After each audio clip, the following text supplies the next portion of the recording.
ಕಾಳಿ ನದಿಗೆ ಅಡ್ಡಲಾಗಿ ಕಟ್ಟಿದ್ದಂತಹ ಸೇತುವೆ ಕುಸಿತವಾಗಿರುವಂತಹ ಘಟನೆ ನಡೆದಿದೆ.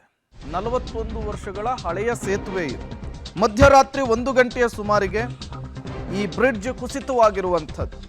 ಕಾರವಾರದ ಕೋಡಿಬಾಗ್ ಸೇತುವೆಯ ಬಳಿ ಘಟನೆ ನಡೆದಿದೆ. 40 ವರ್ಷಗಳ ಹಿಂದೆ ಈ ಸೇತುವೆಯನ್ನು ನಿರ್ಮಿಸಲಾಗಿತ್ತು. ಈಗ ನಿರಂತರ ಮಳೆಯಿಂದಾಗಿ ಈ ಸೇತುವೆ ಕುಸಿತವಾಗಿದೆ ಎನ್ನುವಂತಹ ವಿಚಾರ ಗೊತ್ತಾಗ್ತಿದೆ. ಈ ಸೇತುವೆ ಕುಸಿತ ಇದ್ದ ಹಾಗೆ ಟ್ರಕ್ ಒಂದು ನದಿಗೆ ಬಿದ್ದಿತ್ತು. ಆ ಟ್ರಕ್ನ ಒಳಗಿದ್ದಂತಹ ತಮಿಳುನಾಡು ಮೂಲದ ಬಾಲಮುರುಗನ್ ಆತ ಡ್ರೈವರ್ ಗ್ರೇಟ್ ಎಸ್ಕೇಪ್ ಆಗಿದ್ದಾನೆ. ಮೀನುಗಾರರು ಕೋಸ್ಟಲ್ ಪೊಲೀಸರಿಂದ ಆ ಚಾಲಕನನ್ನ ರಕ್ಷಣೆ ಮಾಡುವಂತಹ ಕೆಲಸ ಆಗಿದೆ. ಗೋವಾ ಕಾರವಾರ ಮಾರ್ಗದ ಕಾಳಿ ನದಿ ಸೇತುವೆ ಇದು. ಪ್ರತಿನಿತ್ಯವೂ ಕೂಡ ಲಕ್ಷಾಂತರ ಸಂಖ್ಯೆಯ ವೆಹಿಕಲ್ಗಳು ಓಡಾಡುವಂತಹ ಜಾಗ ಇದು. ಬಟ್ ತಡರಾತ್ರಿ ಈ ಘಟನೆ ಆಗಿರೋದ್ರಿಂದ ದೊಡ್ಡ ಅನಾಹುತವೊಂದು ತಪ್ಪಿರುವಂಥದ್ದು.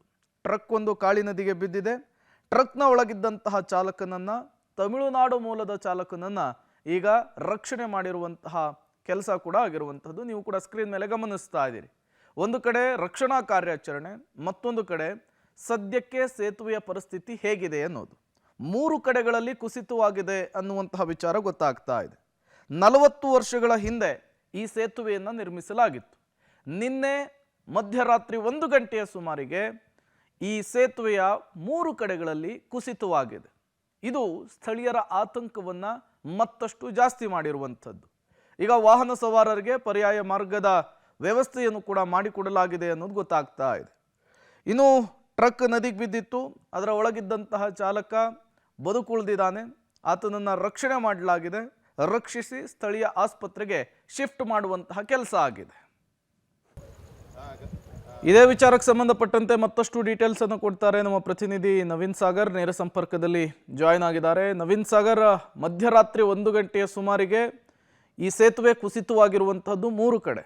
40 ವರ್ಷಗಳ ಹಿಂದಿನ ಸೇತುವೆ ಇದು ಅನ್ನೋದು ಕೂಡ ಗೊತ್ತಾಗ್ತಾ ಇದೆ. ಇದ್ದಕ್ಕಿದ್ದ ಹಾಗೆ ಸೇತುವೆ ಕುಸಿತ ಆಗ್ಲಿಕ್ಕೆ ಕಾರಣ ಏನು? ಮಳೆನಾ ಅಥವಾ ಬೇರೆ ಏನಾದರೂ ಕಾರಣ ಇದೆಯಾ, ಹೇಗೆ ಅಂತ? ಖಂಡಿತವಾಗಿ ಒಂದು ಕಡೆ ಮಳೆ ಕಾರಣ ಅಂತಾದರೆ, ಇನ್ನೊಂದು ಕಡೆ ಏನು ಹೆದ್ದಾರಿ ಕಾಮಗಾರಿಯನ್ನು ಮಾಡ್ತಾ ಇದೆ IRB ಕಂಪನಿ, ಅವರ ಒಂದು ನಿರ್ಲಕ್ಷ್ಯ ಕಾರಣ ಅಂತ ಹೇಳಬೇಕು. ಯಾಕೆಂತಂದರೆ 41 ವರ್ಷದ ಹಿಂದೆ ಮಾಡಿರುವಂಥ ಸೇತುವೆ ನಿಮಗೆ ತೋರಿಸ್ತೀನಿ ನಾನು ಯಾವ ರೀತಿ ಕುಸಿತ ಆಗಿದೆ ಅಂತೇಳಿ. ಅದರ ನಂತರ ನಿಮಗೆ ಹೇಳ್ತಾ ಹೋಗ್ತೇನೆ. ರಾಷ್ಟ್ರೀಯ ಹೆದ್ದಾರಿ 66ರಲ್ಲಿ ಬರುವಂತಹ ಕಾಳಿ ಬ್ರಿಡ್ಜ್ ಭಾಗದಲ್ಲಿರುವಂತಹ ಈ ಸೇತುವೆ ಏನಿದೆ, 41 ವರ್ಷದ ಹಿಂದೆ ಒಂದು ಭಾಗದ ಸೇತುವೆಯನ್ನು ನಿರ್ಮಾಣ ಮಾಡಲಾಗಿತ್ತು. ಇನ್ನೊಂದು ಭಾಗದ ಸೇತುವೆಯನ್ನು ಚತುಷ್ಪಥ ಹೆದ್ದಾರಿ ಕಾಮಗಾರಿಯ ಸಂದರ್ಭದಲ್ಲಿ ನಿರ್ಮಾಣ ಮಾಡಿರುವಂಥದ್ದು. ಹೆದ್ದಾರಿ ಪ್ರಾಧಿಕಾರದ ಪ್ರಕಾರ 2 ಸೇತುವೆಯನ್ನು ನಿರ್ಮಾಣ ಮಾಡಬೇಕು. ಹಳೆಯ ಸೇತುವೆ ಏನಿದೆ ಅದನ್ನು ಕೆಡವಿ ಹೊಸ ಸೇತುವೆಯನ್ನು ಕಟ್ಟಬೇಕಿತ್ತು. ಆದರೆ IRB ಕಂಪನಿ ಮತ್ತು ರಾಷ್ಟ್ರೀಯ ಹೆದ್ದಾರಿ ಪ್ರಾಧಿಕಾರದವರು ನಿರ್ಲಕ್ಷ್ಯವನ್ನು ಮಾಡಿದರು. ಇಲ್ಲಿ ಸೇತುವೆಯನ್ನು ಕಟ್ಟದೆ ಅದರಲ್ಲಿ ಅದೇ ಹಳೆಯ ಸೇತುವೆಯಲ್ಲಿಯೇ ವಾಹನ ಸಂಚಾರಕ್ಕೆ ವ್ಯವಸ್ಥೆಯನ್ನು ಮಾಡಿದರು. ಹೀಗಾಗಿ ಈ ದುರಂತ ಈಗ ನಡೆದಿರುವಂಥದ್ದು. ಹಿಂದೆಯೇ ಜಿಲ್ಲಾಡಳಿತ ಕೂಡ ಅವರಿಗೊಂದು ಮಾಹಿತಿಯನ್ನು ಕೊಟ್ಟಿತ್ತು, ಈ ಸೇತುವೆ ಗಟ್ಟುಮುಟ್ಟಾಗಿಲ್ಲ, ಹಾಗಾಗಿ ಹೊಸ ಸೇತುವೆಯನ್ನು ನಿರ್ಮಾಣ ಮಾಡಿ ಅದರಲ್ಲಿಯೇ ಸಂಚಾರಕ್ಕೆ ವ್ಯವಸ್ಥೆ ಮಾಡಬೇಕು ಅನ್ನುವಂತಹ ಸೂಚನೆಯನ್ನು ನೀಡಿತ್ತು. ಆದರೆ ಅವೆಲ್ಲವನ್ನು ನಿರ್ಲಕ್ಷ್ಯವನ್ನು ಮಾಡಿತ್ತು. ಅದರ ಜೊತೆಗೆ IRB ಕಂಪನಿಯವರು ಈ ಏನು ಹೊಸ ಸೇತುವೆಯನ್ನು ಮಾಡಿದ್ರು ಆ ಸೇತುವೆಯ ಗುಣಮಟ್ಟದ ವರದಿಯನ್ನು ಕೂಡ ನೀಡಬೇಕು.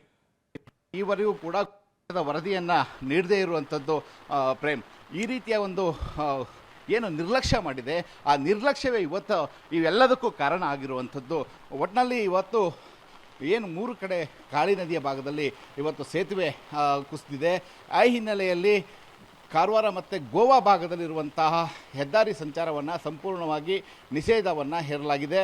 ಜೊತೆಗೆ IRB ಕಂಪನಿ ಮತ್ತು ರಾಷ್ಟ್ರೀಯ ಹೆದ್ದಾರಿ ಪ್ರಾಧಿಕಾರದಿಂದ ಒಂದು ಫಿಟ್ನೆಸ್ ಸರ್ಟಿಫಿಕೇಟ್ ಕೊಡೋವರಿಗೂ ಕೂಡ ಸಂಚಾರ ಈ ಭಾಗದಲ್ಲಿ ಈಗ ನಿಷೇಧ ಇರುವಂಥದ್ದು. ಪ್ರೇಮ್, ಕಾಳಿ ನದಿಗೆ ಅಡ್ಡಲಾಗಿ ಕಟ್ಟಿದ್ದಂತಹ ಸೇತುವೆ ಕುಸಿತವಾಗಿದೆ. ಮಧ್ಯರಾತ್ರಿ 1 ಗಂಟೆಯ ಸುಮಾರಿಗೆ ಈ ಬ್ರಿಡ್ಜ್ ಕುಸಿತವಾಗಿರುವಂಥದ್ದು. ಸದ್ಯಕ್ಕೆ ಪರಿಸ್ಥಿತಿ ಹೇಗಿದೆ ಅನ್ನೋದನ್ನು ಕೂಡ ನೀವು ಗಮನಿಸ್ತಾ ಇದ್ದೀರಿ. ಮೊದಲೇನೆ ಈ ಕುರಿತಂತೆ ಅಧಿಕಾರಿಗಳು ಅಲರ್ಟ್ ಆಗಬೇಕಿತ್ತು.